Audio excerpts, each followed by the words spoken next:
Thanks for joining me for another edition of the Purdy podcast, Discover the Joy.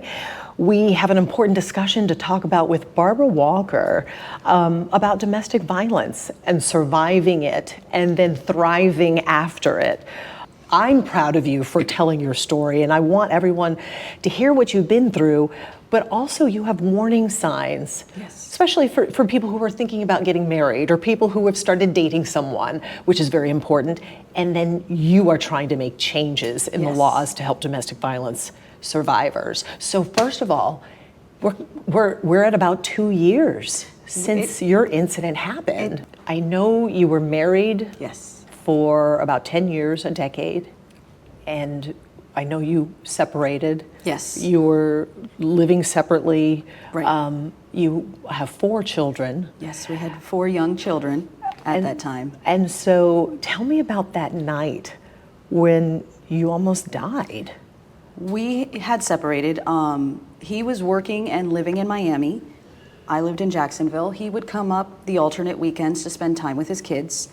And because he didn't have a house here in Jacksonville, he would use his visitation time at the house. I would leave the house and then come back when his time was over. So it wasn't overnights, it wasn't weekends, full weekends. He would be at the house for several hours, and then 10 o'clock at night, it would be his time to leave. And you would, and let me just say, you would come here to FSCJ. I actually would. And this is what you would do to pass the time I is would paint. on a much smaller scale because I was in the parking lot in my car. It would be the weekends. The weather was beautiful. It's just such a beautiful area. And it brought me so much peace. And I was so close to the house that I felt that if anything happened with the kids, I was right there. So it was, you know, just security measures for myself, and then just getting myself that, you know, space to relax a little and try to read and touch base with family members who were constantly checking on me, and have my little art outlet that just allowed me that little time of peace while he was with them.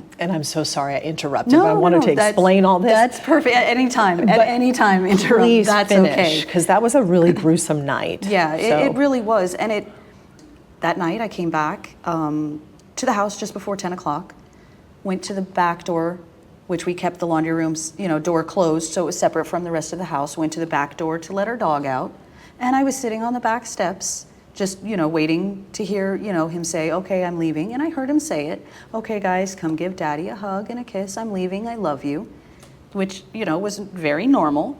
And the things that didn't catch my attention at that time, and I allowed myself to become comfortable in the moment, is I had set up cameras in the house. So I would, even if I pulled up, I would sit in my van and check the cameras. Or even if I was out back with the dog, I would check the cameras, you know, to kind of see where he was, wait. And he would actually have the kids come outside to see if my van was there, and then go run back inside and say, Daddy, Mommy's here, you know? And then he would do his I love yous and goodbyes, none of which happened that night. I kind of was lulled into this false security that, okay, he's calming down. I had convinced myself of that. And so I'm sitting on the back steps, and I hear through the laundry room door him say, okay, Daddy's leaving, I love you. And then the boys come through the laundry room door, and they're all like excited and happy, and they went to Dave & Buster's that day, and, you know, they're just talking and in my ear, and I'm thinking he's gone, you know, no big deal. It's past 10, you know, literally just past 10 o'clock at this point.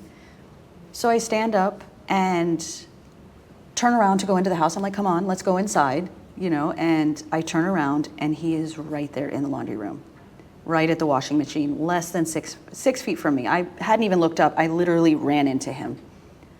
And he put his arm around my waist and pulled me closer to him. And the first words out of his mouth were, you knew this was going to happen. And I just took a deep breath, and I was like, please, you can't be here. You know, I put my hands out because I didn't want him to think, you know, that I was trying to do anything. I had my phone in one hand, the other hand I just had out so he could see them. And I'm like, please, you can't be here. You need to leave. And our boys are right there, and they're just kind of watching at this point. And I said, please, you can't be here. You can't be here. And he said, give me your phone. And I kind of put it behind my back, you know, like, no, you're not, you know, you're not taking my safety net, you know. And give me your phone. And finally I was like, what am I going to do? I can't dial 911. I can't call anybody right now with, behind my back. So I was like, okay, here you go. And it was when he started pulling me into the kitchen, he turned me around then so my back was to his chest, and he kind of like bear hug lift me from behind to carry me into the kitchen. That's, I think, when the boys really started kind of realizing something's not right here. Because now I'm starting to panic. Please stop, what are you doing? And they started crying and everything. My older daughter was in the family room. She had fallen asleep. So it was right there off the dining room, through the laundry room. And she got up, like, what's going on? And so now everybody's crying and freaking out because they've literally just seen the whole time that him and I have been separated has kind of been this very scary time of him making very unsafe choices for us. And so now they're freaking out because they feel that I'm freaking out. So they're crying and being loud. He takes me to the middle of the kitchen. He picks me up, puts me in the middle of the kitchen, sets me down.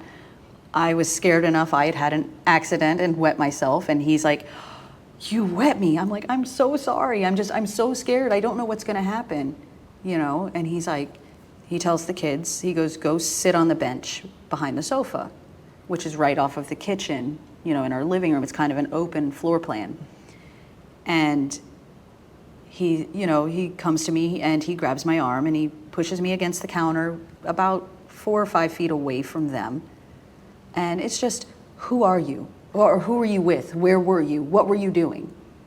And I could see that he's escalating. So I'm like, I have nothing to hide. I'm going to tell him. Like I said, I went to the campus. I was painting. I was, reading.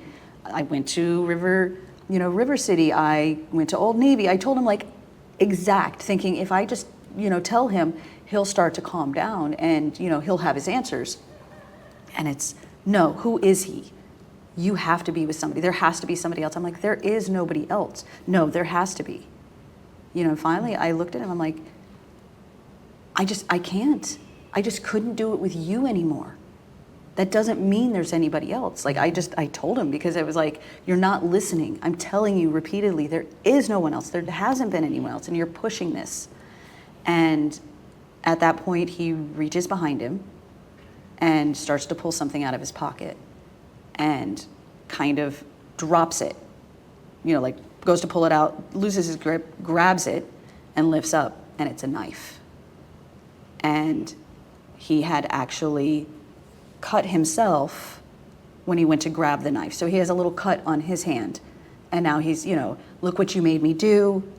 He's wiping his hand on my face. He's, poking me with the knife. This is your fault. This is happening. Kids start screaming, freaking out. They were seeing all of this. 4 of them were on the bench less than 6 feet away from us.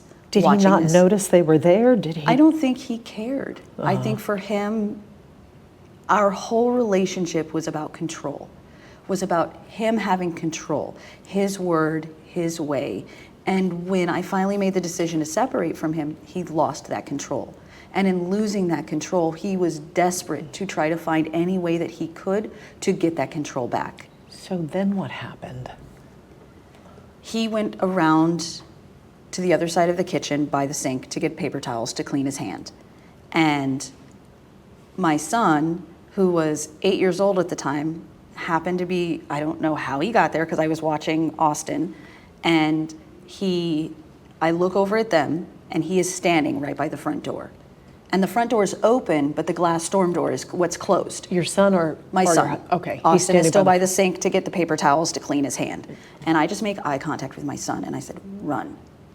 And boom, that kid was gone. Like no hesitation, no question, no nothing. And just gone. And I'm like, okay, one's out. One is out. And he sees him go and he's yelling, come back, get back in here. Of course, he's gone. And he goes to the door and he shuts the front door and he says to my oldest daughter, go outside, get your brother and bring him back in. And she goes, okay. And she gets up and she goes out the door. When she goes out the door, he starts turning off all the lights in the house. He turned off the kitchen lights. He turned off the living room lights. He's going around turning off all the lights. And when he's done with that, maybe 2 minutes have passed, max 3, and my oldest daughter comes back in and she's crying, "Daddy, I couldn't find him. I couldn't find him." And sits back down and puts her arms around the younger two. She came back. And that's all I'm thinking is when I first saw her, I was like, no, she was out. She was out. And as soon as I saw her sit down, I was like, I know why she came back. For her siblings. To make sure that they were okay. Mm-hmm.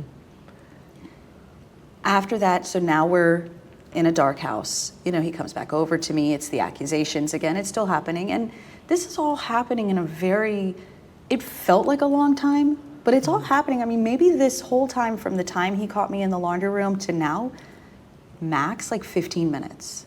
Wow. And a lot's happened, and it just felt like it was so much of a longer time frame because he goes right back to the accusations. He's prodding me a little bit with the knife, showing the knife, and we hear a knock on the door. Now, he goes to the front door, he opens the door, and I hear my neighbor's voice. "Hey neighbor, how are you? I just wanted to come by and check and make sure y'all are doing okay." And he said, "We're fine. Everything's okay," and started to shut the door. And That when he was what your husband... Right, he had answered the door because I'm still against the counter, the kids are still on the bench.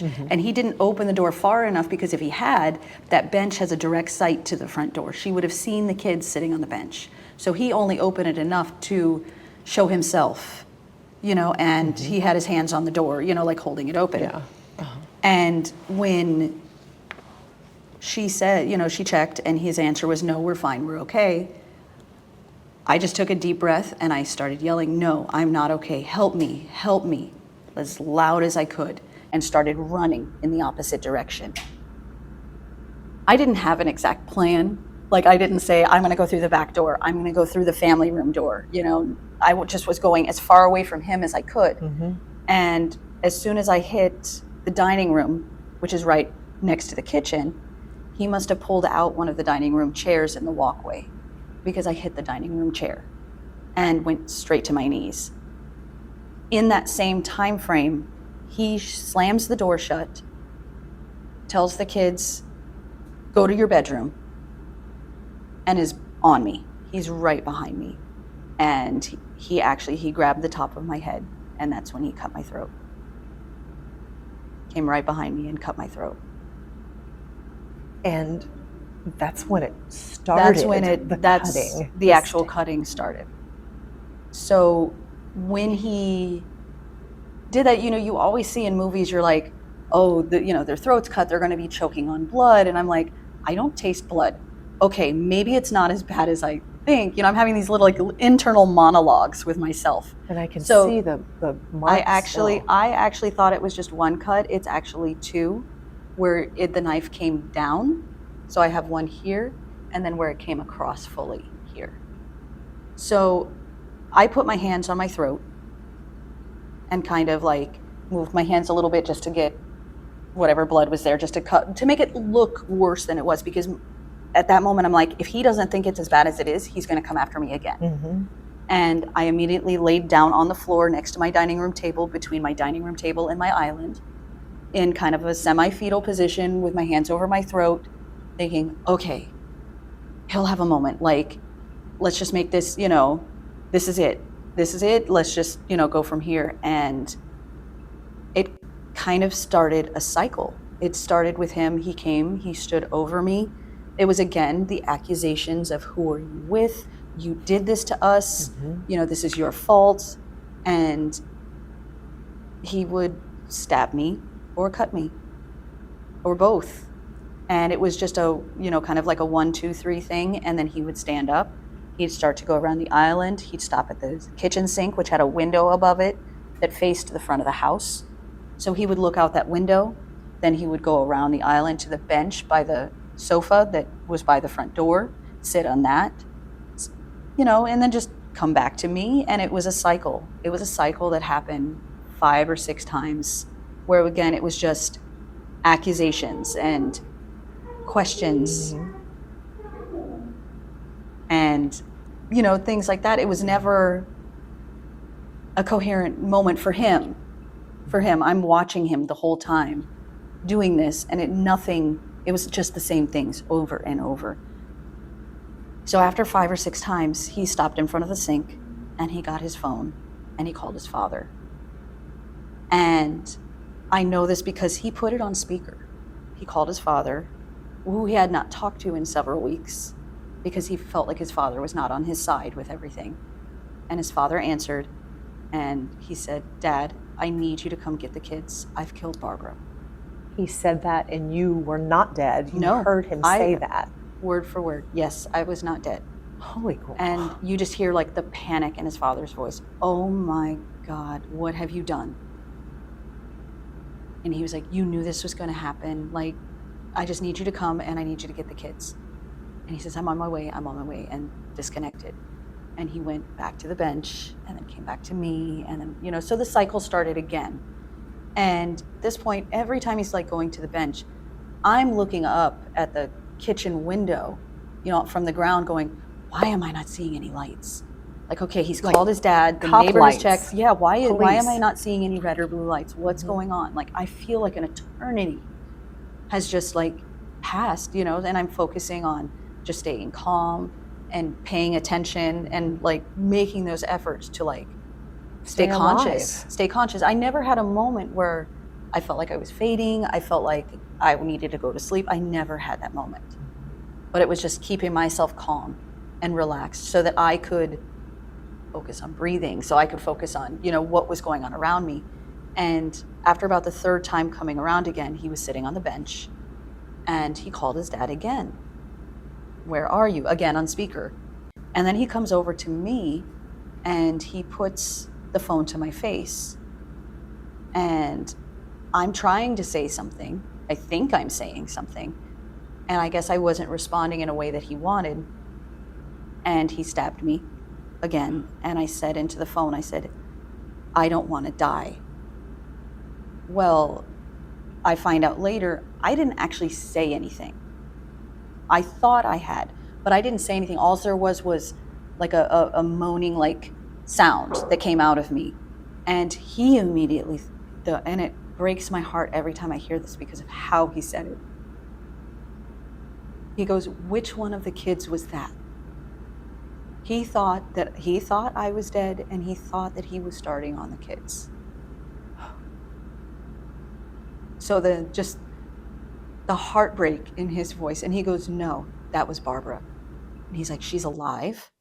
And he's like, "Yes." And he's like, "You need to let them in there so that they can help her." And he's like, "Dad, nobody's coming in here." You know, and he had walked away at that point. He's back on the bench. And he's like, "No one's coming in here." You know, and hung up the phone. So he actually, at that point, did not get off of the bench again. My dog, who had been hiding somewhere in the house the whole time, suddenly went to the family room and went to our sliding glass door, which had the blinds closed, and started poking her nose through the blinds and started barking. So I kind of rolled from my sideways, like fetal position I was in, and kind of rolled to my back so I could see the sliding glass door. And just like that, the glass broke. Officers started coming in. There was 3 officers that walked in. The 2 that came in first were, you know, yelling, "Hands up, you know, get your hands up now," and stepped over me. And they had stepped over me, the first 2 officers. And after they did, I saw that there was a 3rd one. So I started like raising my arm, like, "Help me," you know, like, "I know you guys see me, but like, help me." And apparently he jumped. They all thought I was dead. And he came up to me and, you know, he's pulling out gloves and he's like, "I've got you. You're safe. We're going to get you out of here." And he tried moving me. And I guess from when I had rubbed my hands on my neck, my arms and hands were covered in blood. And all he kept saying is, and you hear like a little bit of the panic in his voice too, "I can't get a hold of her. I need help. I can't get a grip of her." Because there was so much blood? And he just couldn't, he couldn't pull me. And when he spoke like that, I just happened to look up at him and he was over my head and I'm like, "I know him. He looks familiar." You know, like one of the officers that had been to my house previously. And so I grabbed his wrists. And then when he felt that, he's like, "Okay," he's like, "just hold on." He's like, "I've got you now." And drug me around the dining room table and into the family room so that I could be closer to the sliding glass doors for the medics to come in and work on me. You were stabbed 17 times. 17 times. And I had almost a dozen lacerations on the left side of my body that are average about 6 to 7 inches in length. I mean, he cut my throat twice. He cut the back of my head. They actually had to do like scans to make sure there wasn't damage to my brainstem. I have, my upper arm was cut, my forearm was cut. I have nerve damage in my thumb. He cut along my hip. He cut along the back of my calf. I had stab wounds, you know, close enough to my spine that they did all these tests to make sure that I didn't have damage in like my brain and my spine and stuff like that. It just, yeah. And I can see the scar Your heart. I'm pretty much opened from my collarbone, where my collarbone meets, all the way to my belly button. And it was 2 separate surgeries. They needed to repair my heart. He had stabbed through me, I have damage to my left breast. He had stabbed enough times through my breast that he actually hit my heart. He hit a nerve bundle there. He damaged my diaphragm, my liver, my pancreas. I actually had my stomach, when they did open my stomach up, he had cut through my stomach and I had food and things in my abdomen. Just almost every internal organ had damage from him. And you survived. And I did. I mean, to me, like, when I came to in the hospital, obviously I didn't know, like, because like I said, I was conscious the whole time. And I think adrenaline was kicking in so big at the time that I would feel pressure, but I wasn't feeling pain. So, you know, I knew when he would stab me, I knew when he would cut me, but it wasn't this awful pain, you know, and I don't know if it was just between the adrenaline and me just wanting to be aware of my environment so much that it just, my body wasn't registering it. So I had no idea until after everything was done. Even a week later, it was probably close to a week. And I'd been asking him for like 2 or 3 days to finally, like, hey, you know, how many times was I stabbed? Like, how many times was I cut? And the doctor finally came in and he told me, he goes, you lost so much blood that we had to leave you open to stabilize for 12 hours before we could go back in and finish surgery, because the damage was so extensive, we didn't know if you were going to make it. Wow. And 2 years later, how are you physically? I still have aches and pains, but I mean, compared to what it could have been, I'm good. I'm so blessed and so fortunate to even be here that I don't know. Like, I'll definitely take my ibuprofen in the evening and in the morning, you know, with the aches and pains. But compared to the alternative, like, I'll take some aches and pains. Where is he, your husband? You're no longer your husband. We are actually still married. I thought you got divorced. We have not been able to finalize the divorce. His attorney actually stopped answering phone calls, messages from my attorney. Now he's trying, even from prison, he's trying to contest things, and yeah. So it is still an ongoing thing. Like, and trial itself took a year. You know, it took just over a year to go to trial. And what was the outcome? He was guilty. He has 2 life sentences. He was guilty of attempted first-degree murder, premeditated. He was guilty of assault and battery with a deadly weapon, which in the state of Florida does carry life sentences as the maximum punishment, which is what he did receive. State of Florida is one of the only states that does not offer early release on life sentences. If you have a life sentence, you're in for life. So he can't get out. He cannot get out. The only hope, which would be a bare minimum hope, would be to appeal. And the only way that an appeal works is if there was something during the trial that was done incorrectly. And that would basically mean that they review it, they see what was done incorrectly, and if it would have affected the outcome. If for some reason, and I was told this even while the trial was going on, even if for some reason he was found not guilty of the premeditated first degree, the attempted assault and battery still carried a life sentence. So he doesn't have just 1 life sentence he's trying to overturn, he would have 2. which chances of that are slim to none. How are your kids doing? Do you know now? I'm sure you've had conversations on top of conversation. Do you know everything that they saw? Yes. I was right from the beginning. I didn't want them to feel like they had to hide anything. So our home was a very open, very safe space. Now, I was not going and having conversations with them about what he did to me, but they were definitely allowed to come to me with what they saw, what they felt, what they heard, even to casually bring up in conversation, I miss Daddy. Like, I love Daddy, you know, and that's okay because they're children. Mm-hmm. And I think that that's really helped them to have understanding and closure on the situation that they needed. And they're thriving. They're doing so well. Just everything. They feel safe. Yeah. I mean, you know, as I said before, we did go through a phase in the beginning, end of our marriage where he did become physically abusive, but just because he wasn't physically abusive with me anymore and with us, he was still verbally, he was still emotionally, there was still so much tension and unhappiness in that house that every day we were living on eggshells. Every day it was, how is he going to react? What is he going to say? And they don't have that anymore. They don't have this pressure that he created in our home. How did it get to this point? And I mean, so many questions. How did it get to this point? Why didn't you leave earlier? Right. Yeah, and I've asked myself that. Mm-hmm. You know, I sit here and I say, you know, I should have ended things the first time he put his hands on me when I was pregnant with our second child. I should have said, nope, that's my line, you're done. But you didn't. And I didn't. And I didn't because I believed in the vows of our marriage. I believed in the importance of family. I believed that if he said that it wasn't going to happen again, you know, that he was just in such a bad place mentally, that he had never been there before, like that it was an isolated thing. And I wanted that family. I wanted, you know, those things. So I chose to stay in our marriage. I chose to keep our marriage and our family, you know, but looking back, I see that it did more damage than good because it allowed him to have control.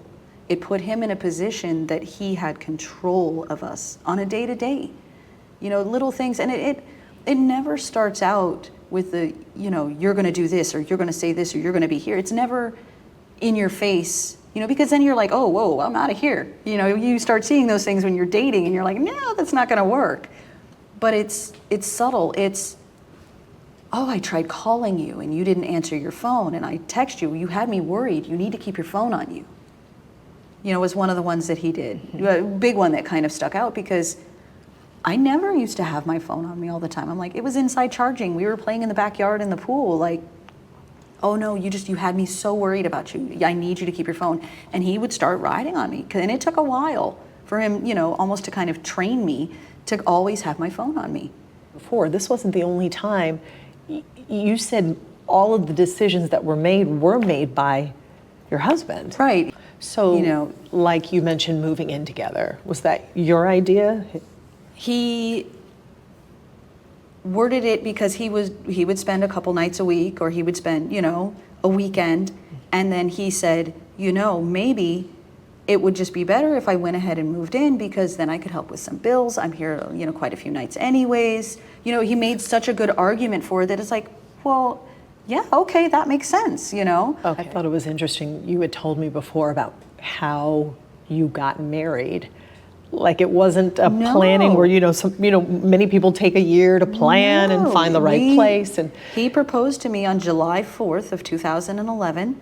On July 13th, we got married with his best friends there, none of my friends, on the beach. So again, it was, you know, we have no need to rush. Let's go ahead and do this. You know, we went and I picked out an outfit.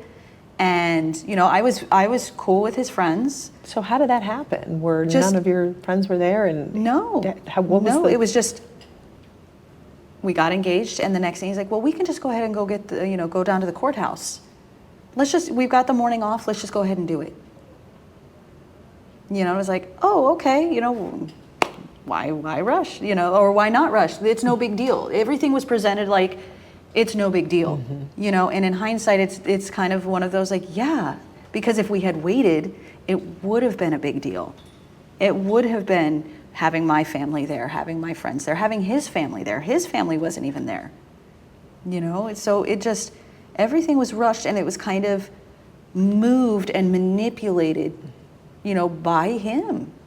And I went along with it, which is on me. That is me kind of being caught in this bubble of love for this person. So, any other red flags that you feel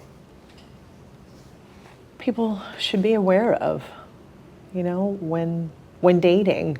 I mean, it's definitely the moving too fast. It's definitely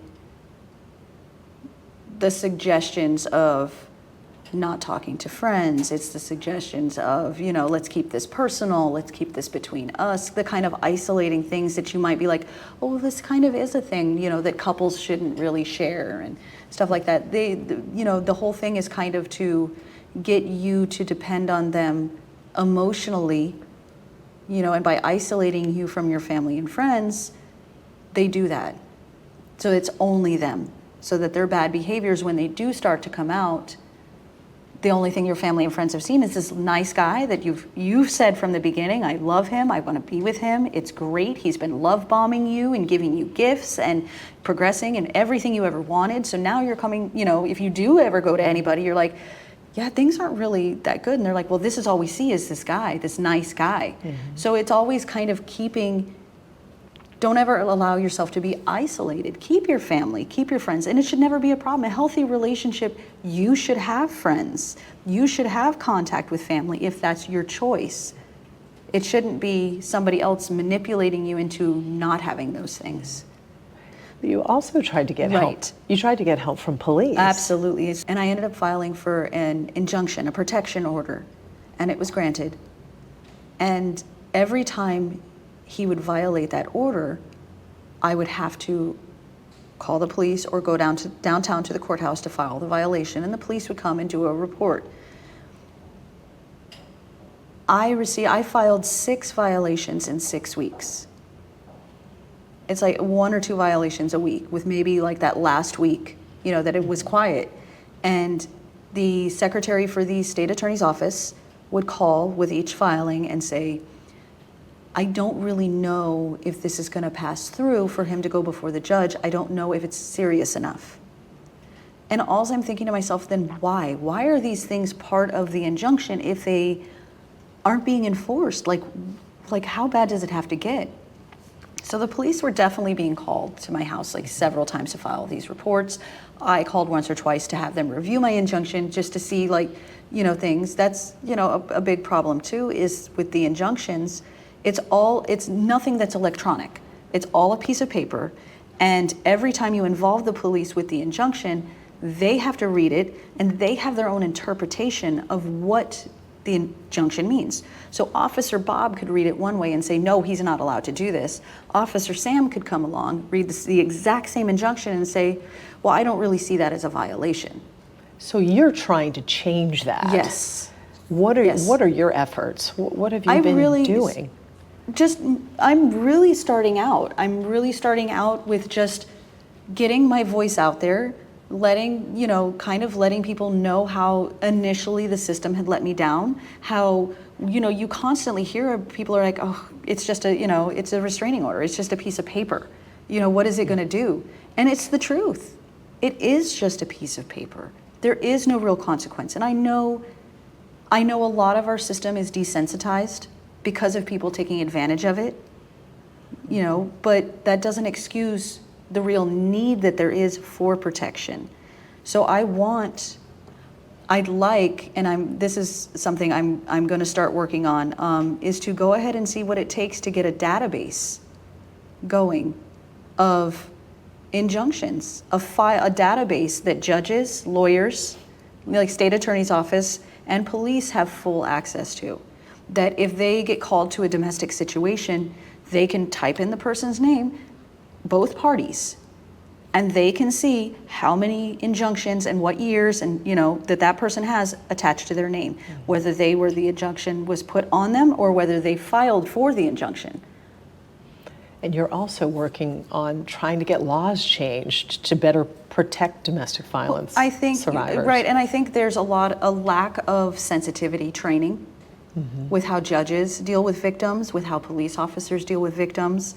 I think that there's just a system, along with everything else, that's so overwhelmed and so understaffed and so underfunded, and there's such a need that it's failing. It's failing victims, it's failing survivors even. You know, just to protect them. I finally reached out to police in my situation because I was scared and I needed protection. But everything is a he said, she said thing. And he didn't actually put his hands on you right now. And I don't view this injunction, this protection order, I'm reading it this way, so I don't see it as that serious. And I felt like nothing. The very last conversation I had with the state attorney's office dealing with my injunction, I literally said, things are escalating too quickly. I am scared. I don't know what's gonna happen. And her response was, I'm so sorry, we can only do so much.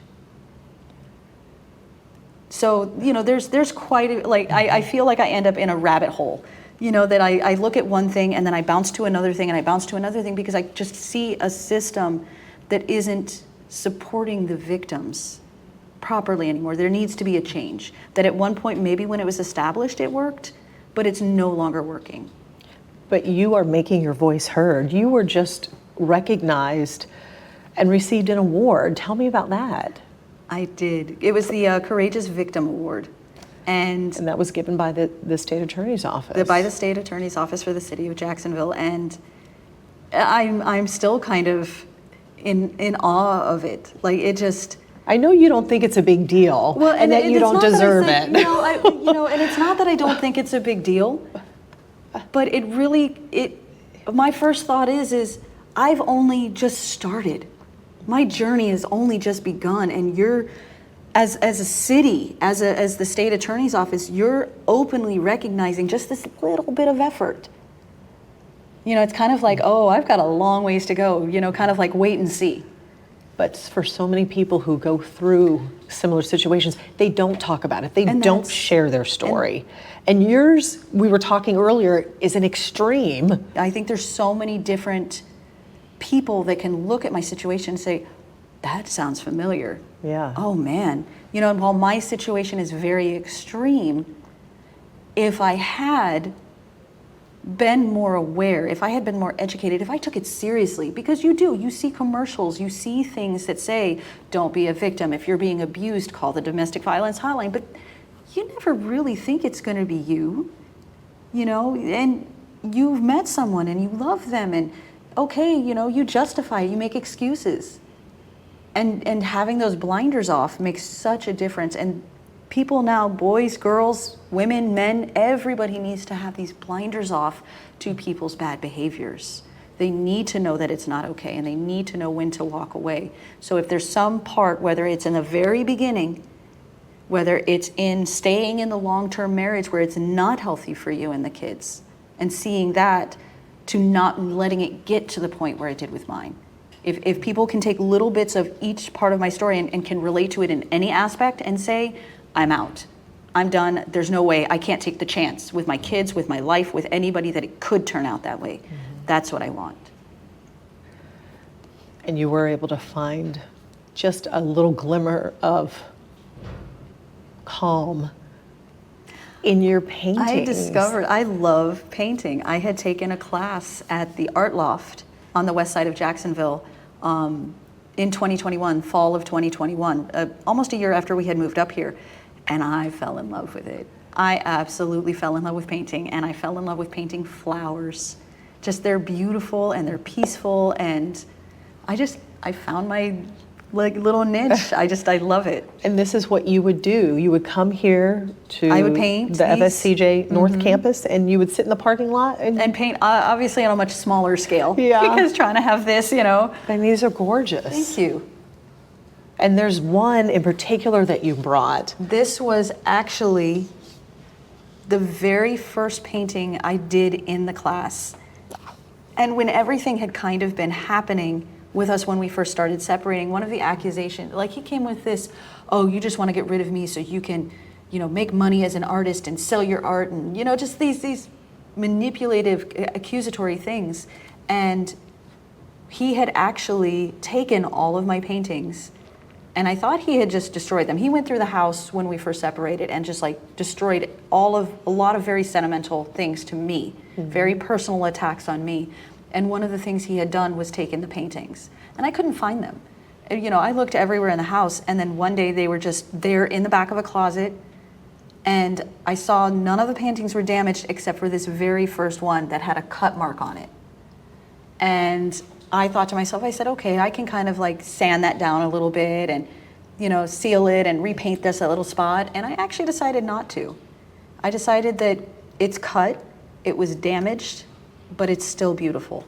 It's still beautiful to me, and it's kind of like what our family is. We went through so much, and we were cut and damaged, and how we've come out from that is we're still beautiful from all of this. So this is a very sentimental, personal painting for me.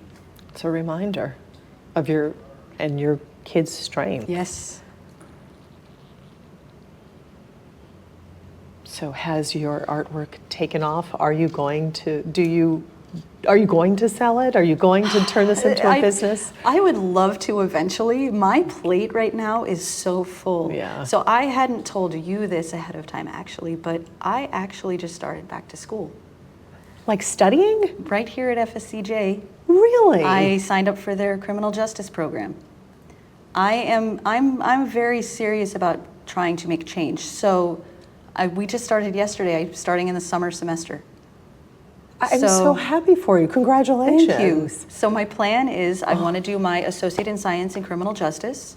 I want to do my bachelor's in forensic psychology, and I want to study intimate partner violence and domestic violence in marriages and relationships, to where we can actually long-term start making where the courts start to recognize behavioral patterns in abusers, with, you know, just in general, so that they can start being allowed in cases for trial, so that somebody else, I feel I was very, very blessed and very fortunate. My case being as severe as it was, immediately got a very huge reaction from the court system. I want to change laws. I want to be involved in it. I want to, you know, even if it's to be able to guide a jury, you know, be useful in the courtroom when it comes to domestic violence relationships. Like an expert witness. Yes. Wow. I mean, and I'm just thinking off the top of my head, most people would want to put that life behind them and move forward, but you're using it to help others. I have 4 young children. I have 2 boys and 2 girls. And I had, because I don't anymore, I had moments where I, you know, kind of beat myself up a little bit saying, how could I do this to my children? How could I allow my children to live this way, you know, for as long as we did? And for me, now it's more important to show my children that it's not okay to be silent. It's not okay to accept it, you know, and to make change for them, for my daughters to know that no one, no man, no woman, no anyone should have them in that position, that it's okay to speak. And for my sons to know, you don't treat people like that. You don't allow people to treat you. So it's for them.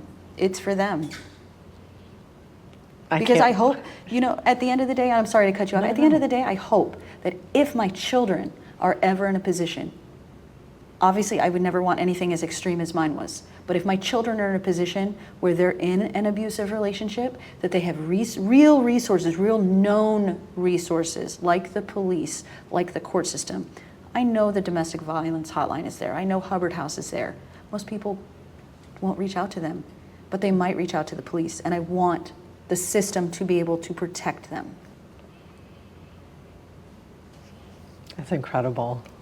I'm so excited to see. That was kind of my like little surprise for you. I am so excited for you.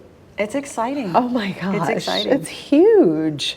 And I can't wait to see what you become. You've already become an inspiration for so many people. Obviously, you got an award for it. I know, right? But this is a big deal, and you're trying to make a difference. Just one person, but Absolutely. you're doing it.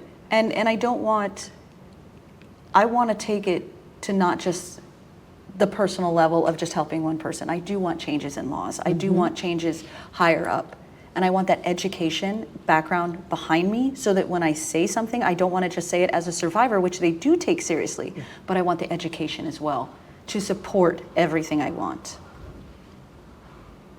You're awesome. Thank you. Thank you.